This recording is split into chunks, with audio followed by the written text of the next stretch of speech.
पिंपरी चिंचवड पोलिसांच्या मालमत्ते गुन्हे विरोधी पथकाने मोठी कारवाई करत अवैध गुटखा वाहतूक करणाऱ्या ट्रकला बेरहोस हॉटेलजवळ थांबवून चालक गणेश चौधरी वय वर्ष 22 याला अटक केली।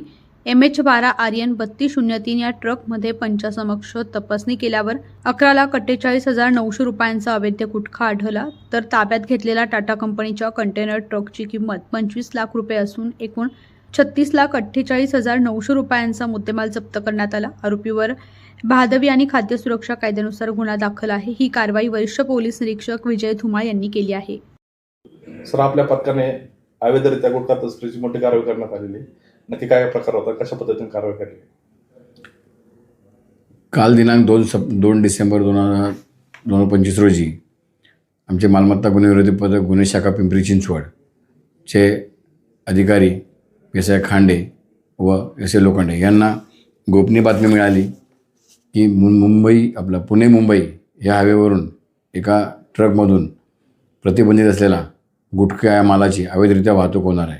त्यावर आम्ही काल संध्याकाळी सुमारे 7:30 दरम्यान आम्ही त्याकडे जाऊन ट्रॅप लावला असता तर ट्रॅपमध्ये आम्हाला MH12 आर्यन 3203 हा जो ट्रक आहे टाटाचा 1109 हा ट्रक आम्हाला संशयितरित्या तिथे मिळून आला। त्यावर आम्ही सदर ट्रकचा जो चालक आहे नरेश गणेश चौधरी याच्याकडे सदर आतमध्ये जो माल बंद केला होता त्यावर विचारणा केली असता तो संशयास्पद उत्तर देऊ लागल्याने त्या ठिकाणी आम्ही 2 पंचांसमक्ष सदर ट्रकची झडती घेतली असता त्यामध्ये तपासणी केली असता सदर ट्रकमध्ये आम्हाला प्रतिबंधित असलेला विविध कंपन्यांचा गुटखा हा मिळून आला। त्यावर आम्ही तो सदरचा गुटखा त्या ठिकाणी पंचनामा करून जप्त केला। तो एकूण 11,47,000चा गुटखा हा त्या ठिकाणी मिळून आला।